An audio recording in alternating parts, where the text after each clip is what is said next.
Hi everyone, my name is Julia Mars and I am a student at Cal State Fullerton University.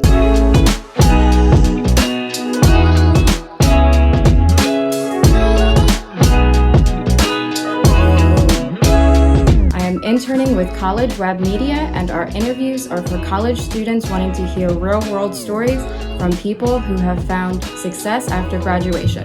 Today, I had the pleasure of interviewing brother and sister Alexander and Anna about their musical journey. I hope you enjoy.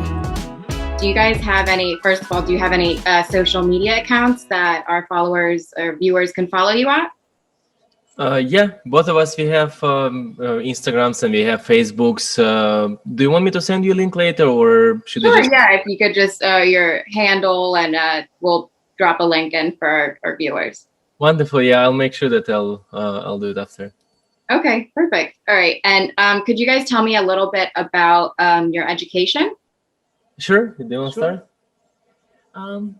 We both studied in Russia and in the United States, so we doubled our education. Oh, wow. So we have double degrees. I received bachelor, master's, and PhD in Russia, and then I had a master's degree from Westchester University and a doctorate degree from Temple University. And while studying at Temple, I was doing piano performance and harpsichord performance. Oh, okay. Yeah, and I'm like following my sister's Anya's steps. I just got on the program to work on my DMA. It's a PhD in music, doctoral of musical arts, and I got education in the same conservatory in Russia as my sister. I got my bachelor there, and I got master's from Temple, and going back to school. Oh, yeah, in the fall I saw. That's exciting. Yeah. Do you like Philadelphia, the campus there? It's changing to better, I would say. I'm familiar with Temple area.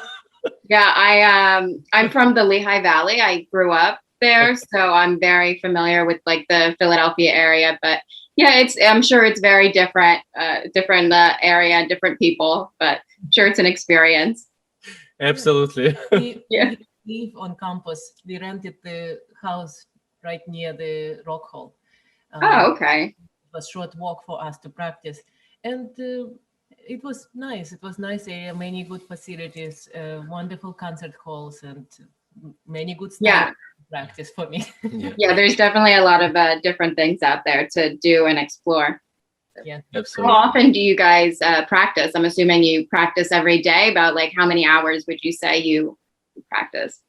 Well, I would say that Anya, she practices probably 3 times more than I do. That's for sure.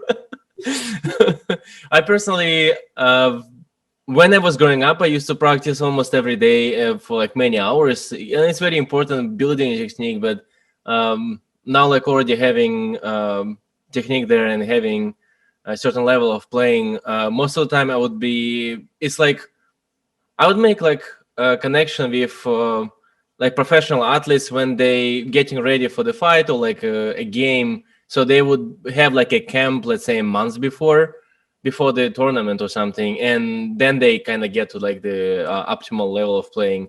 So it's pretty much similar to me. When I have some important performance, I would be practicing more than like usually, when just nothing very, very important not happening. Yeah.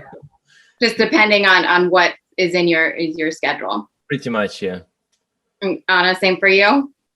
Same for me, and most of the time I am busy preparing for something, so I practice regularly and for many hours.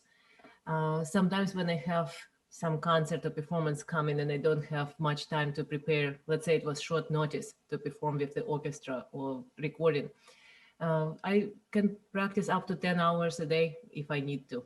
And wow. If I'm And that's the clear time we're talking about, not taking like breaks or anything. Anna, your audio is a little bit low, but you're teaching all day, and then you're recording new music. You're learning new pieces for practices. How do you make time to schedule everything or balance lifestyle?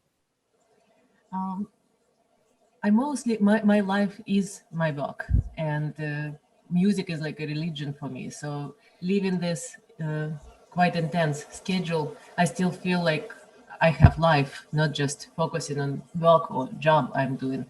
And I'm doing interesting things, teaching students. We prepare for multiple projects, preparing them for competitions, performances, learning new interesting repertoire. When I perform myself, I always enjoy the projects I'm doing. So it is easy for me to spend that many hours focusing on something what is like that interesting, that amazing.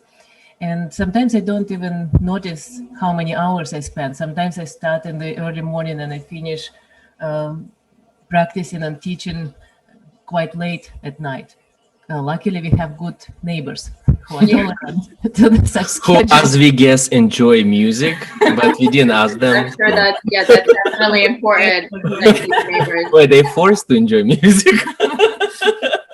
So they- Have you heard the saying that if you do something that you love, you never work a day in your life? Exactly, yeah. Yeah, That's so how it feels. I'm sure it's the same thing. You're doing exactly what you love. So, so both of you started playing music from a very young age. Was there any other career paths that you wanted to explore? I probably can start because mine is probably shorter than Sasha's. Our parents are musicians, and we grew up being surrounded by music events and concerts and rehearsals. So growing up, I would not even imagine having different path. So as soon as I was able to start music lessons, my parents sent me to the music school, and following some different path would be not even an option for me. So it felt like this is what that means to be a person, because I didn't see even other examples. Only musicians. Doing what you love, and that's it. So that was something completely natural to me. But Sasha has some options. He can say more about this. Yeah, I had an option. I wouldn't say it was like an option per se, but I always was interested and loved doing sports. So the place where we grew up, both of us, in Omsk, is located near the main hockey rink. So and I was a huge fan of the game and grew up with a lot of players who are now playing professionally in KHL, and always wanted to play the game. And for some reason in my life, like these two paths as being and I would say like a mature athlete in a way, and all the time like keeping in a good shape, working out, either doing like CrossFit or like playing ice hockey competitively, or like the martial arts would cross with music. And when I was younger, like I was seriously considering the path of becoming an athlete. Yeah, that was one of the things. But also I was drawn to. There are like so many interesting things in life that it's like so hard to just be like focused on one thing for me. So one of the things I also loved is organizing things, and in a way, like for example, organizing businesses or managing certain projects. So like organizing like international events, which I had experience growing up in Russia when I studied in conservatory. Yeah, that's probably my thing. But I guess music is such a broad and such a. It's like Anya mentioned, being almost a religion. There is like so much depth in there. It never ends. And I recently started to produce electronic music, to produce EDM, and the possibility of the sounds doing that is becomes like probably 100 times more than what I could possibly do with just one instrument, 4 strings, and about like 5 octaves of the range, like playing range. Yeah, I was listening to some of your EDM music that you released, and it's very interesting. Is there other parts of the music industry that you want to explore, or different genres of music that you would want to get into versus just like the classical violin? Oh, absolutely, yeah. That's what I'm currently doing. I didn't find my style yet. I'm learning a lot of things about sound engineering, mixing, and producing as well, and just looking up to certain people in the industry whom I enjoy the music. I'm trying to find my own style, and what actually resonates to me and write in that style. So I recently started to lean more towards more of a chill EDM, like something relaxed, because and the logic comes from thinking about like what people would enjoy listening when they just walk, because streaming platforms, they changed industry so much, and people, especially now during the COVID, it was shown that people don't go out much. They mostly enjoy music, and they create this it's almost like having a soundtrack for their day. So I'm thinking about writing more serving people in that way, so making something what would bring like more pleasure in their day, or like make help them relax even. So I'm considering writing albums which would be useful, like meditation, or like for doing yoga, or like other activities as well. Oh, interesting. That's definitely a space that needs music and is definitely people will listen to. So who do you think influenced your passions for music? Definitely our parents. Mm-hmm. Yeah, I figured growing up in a family so focused on music, they were your big influence for it. Both of you are both very accomplished. Do you guys ever feel the need to compete, or do you feel like some kind of competition between the two of you?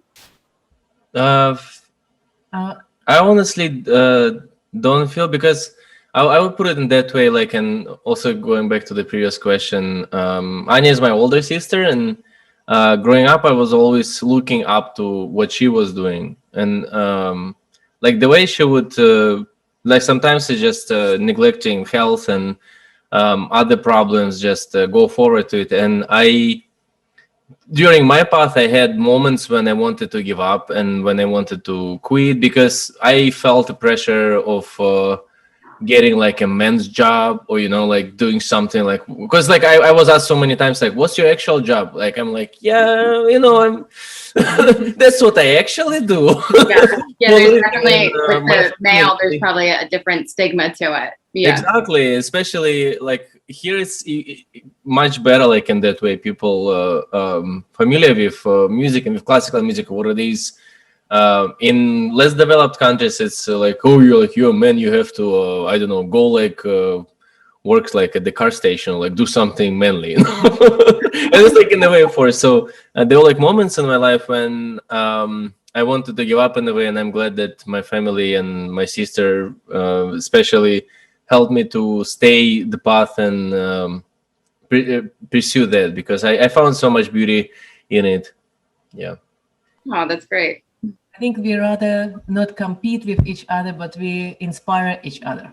And we do so many things differently. And Sasha always, I call him a Renaissance man, because he does so many things. And it is incredible how much energy he has to accomplish so many interesting things in life. And he's constantly searching, and he keeps developing his personality.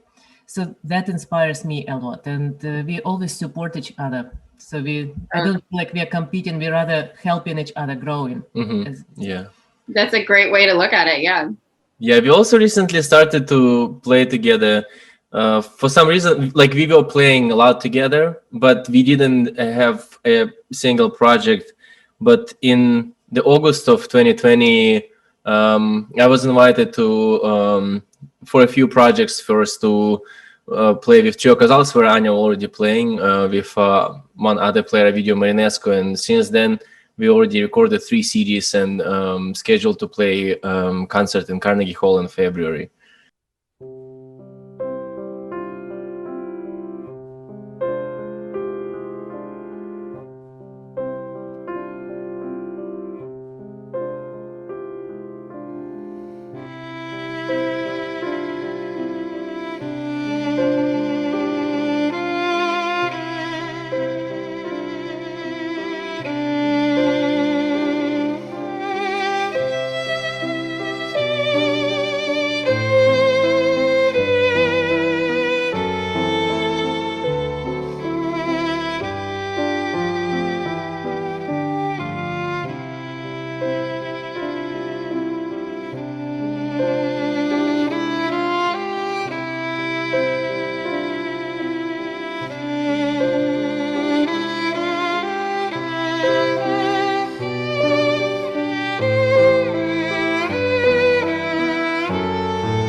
And that's very exciting. What would you guys say is your most memorable performance?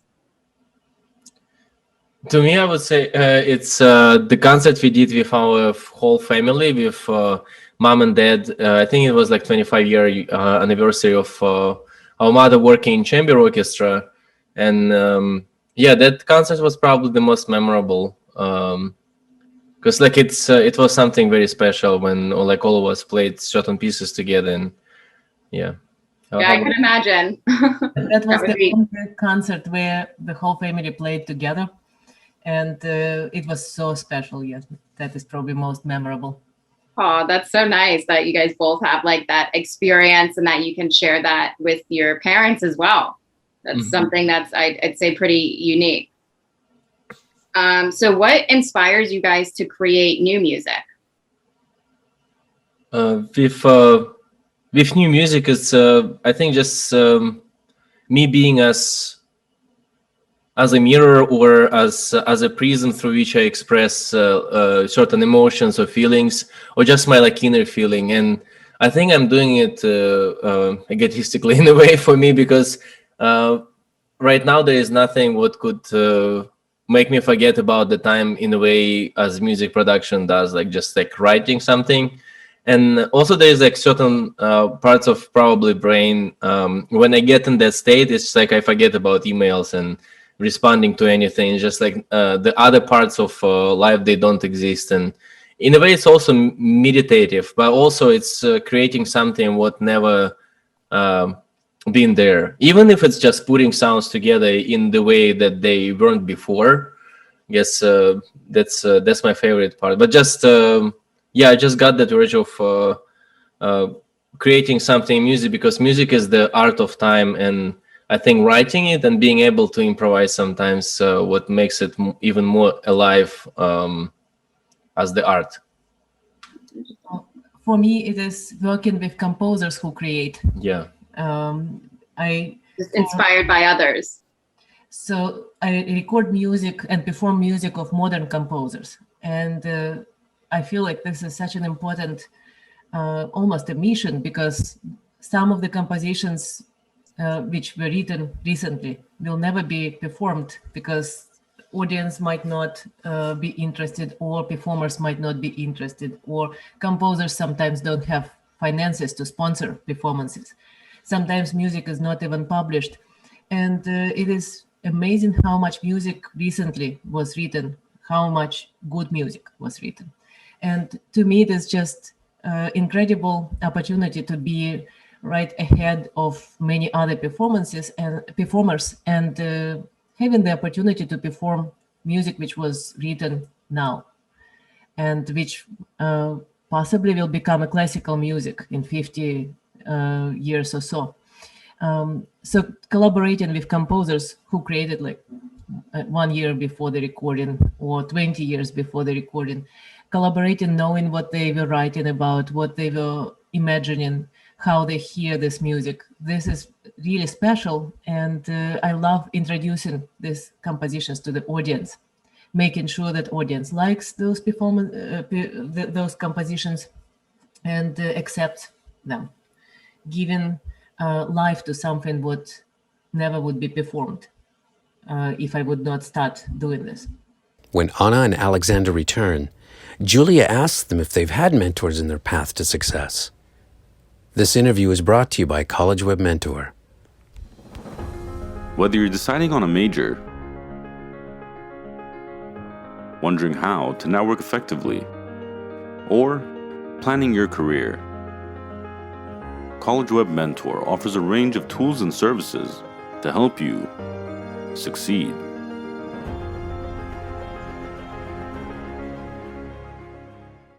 That's interesting. And besides both of your parents, did you guys have any mentors, or throughout your schooling, was there someone that you kind of looked up to or really showed the way, or opened your mind to different things that you didn't see in the music industry?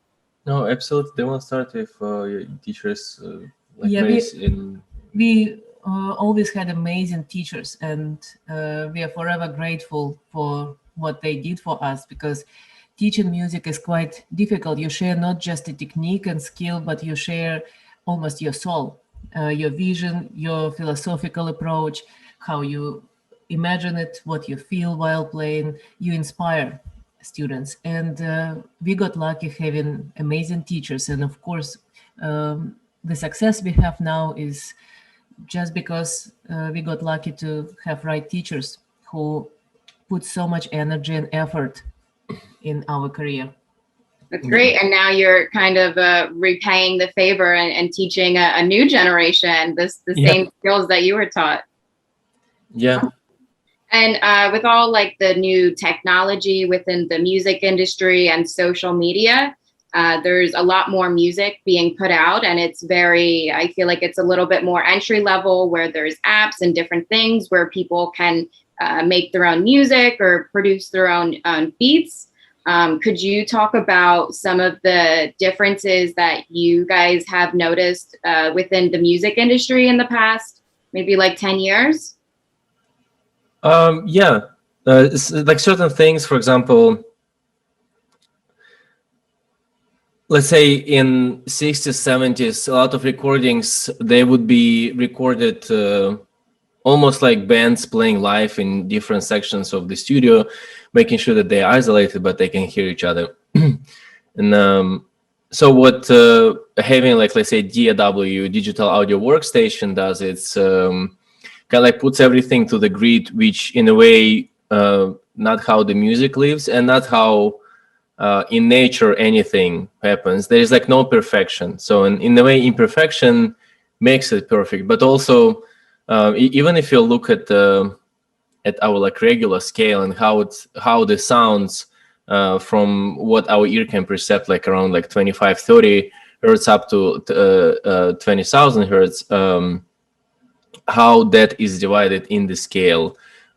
Certain sounds, like for example, if you take like a certain genre, like in hip hop, for example, I feel like, and it's like with everything, because all of the people who create, like anybody, we want all of us to make it successful. If you look at the design of the cars, for example, 20 years ago, we'll see a distinct difference between certain makers, but like as the time goes, and also as globalization happened, when everything is available, people can see what works, what doesn't work. And I guess like that's the way, like in, let's say, hip hop and rap music, there is like certain beats which connect with people, connect with lyrics. They're like certain way of writing, symbols, like sounding like a cricket symbol. It's like you can exactly know what sounds in the car when it sounds loud, and you just like in a different car, but you can hear like the bass, and you can see like like you know exactly what's happening. So I guess it just makes everything sound a little bit as a next recording and as a previous one released, and also probably putting everything to the grid makes it more square.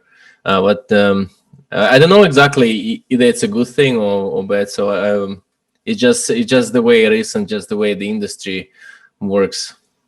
Yeah, it's definitely interesting how it's really changing. And Rudy just said we have about 10 minutes, so I just want to keep us on track with time and move on to the next one. So what are some of the challenges that you guys have personally had to overcome? For me, it is just balancing my life, because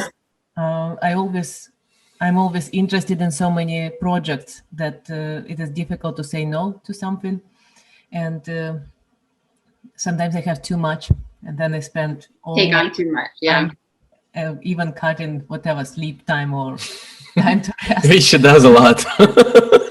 I also wanted to add to this conversation, I think it is very important to mention. I noticed that new music gets shorter and shorter in how idea is developed. If you compare how Wagner or Brahms developed musical idea, it is so long, like fantasy-like, so it is like a story. So now, because I think it is because of the internet and social media, you look at the video or soundtrack, you listen to the soundtrack few seconds, probably maybe 5 seconds, maybe 1 minute maximum. even if it is good music. So there is tendency to make everything shorter. All compositions have tendency to be shorter, even how music is represented. Like main ideas are represented right in the beginning, and there is no time to wait for development or recapitulation. Everything needs to be done right away in exposition. Yeah, that makes a lot of sense. And with, social media being such a huge influence on our culture, when you're scrolling or you're swiping or whatever you're doing, it's so fast. So you wouldn't think that it's like an interesting observation that you say that music is shorter.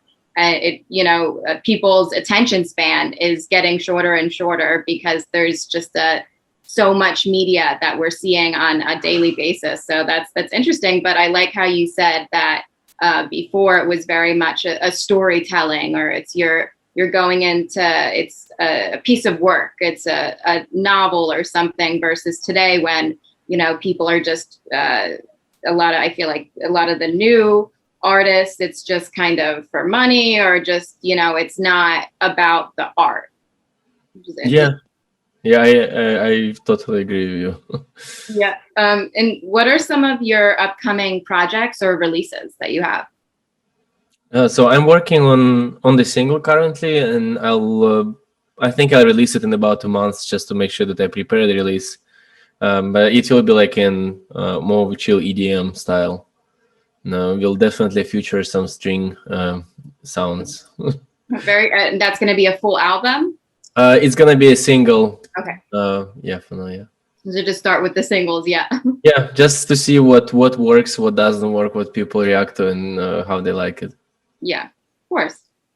I just finished recording solo CD of modern music with Parma Recordings. They recorded the CD in beautiful concert hall in Rockport, which has the view of the ocean. Yeah. And composers who participated are just incredibly talented, and I'm so proud of this project. It is going to be released in several months, and the whole program will be performed by me at Carnegie Hall in next year. Carnegie Hall is completely booked. That's really exciting. Yeah, that's the place to be, I guess, if you want to be there. I saw that you also you played for the White House that when you were young. That was one of my students who was a winner this is From the Top. This is the radio show. And she was invited to play in the White House when she was 10. So she performed the concert there, I think 2 years. Wow, that's really amazing. Wow, you guys are both extremely accomplished. I was looking through some of your bios and your websites, and I was just like, wow, how did they do all of this? And like, how does someone have this many degrees in something? Like, are they never not in school? All right. And then the last question I have to wrap up is, what advice would you give to musicians who want to pursue a career in music? Probably, like from my side, would be to be persistent and sometimes delusional in believing in the art and practicing the art. It's like a side effect of social media is people try something for like a few days and after they give up, but it takes a very long time to build an actual skill. So yeah, and also meet any challenge with open arms and just go for it, because every challenge makes us stronger. It helps us grow as well. From my side, I would suggest to make sure to do it with love. Sometimes challenges are quite difficult, and I think musicians are similar to athletes. Just we move smaller muscles, develop smaller muscles, mostly fingers, and it is, yes, many hours of work, but if you love something, if you deeply believe in it, and you get inspired, and the challenge is not that difficult then. So I think I constantly make challenges for myself. I find them for myself, and I enjoy conquering. But every time I do a challenge, I do it with love, making sure that I have enough passion, enough admiration, and then it is not that difficult. Everything is possible. Oh, that is some great Learn advice. something new. Yeah, well, thank you guys so much for your time. The Thank interview is probably going to be edited and published in a couple months, so we'll definitely keep you updated, and we'll send out some press releases of stuff with that. But thank you again for your time. It was really nice getting the opportunity to talk with both of you. Thank you so much. Thank you very Appreciate much. you finding the Yes, time. have a good rest of your day. Thank you. You too. Bye, Bye, Julie. bye-bye.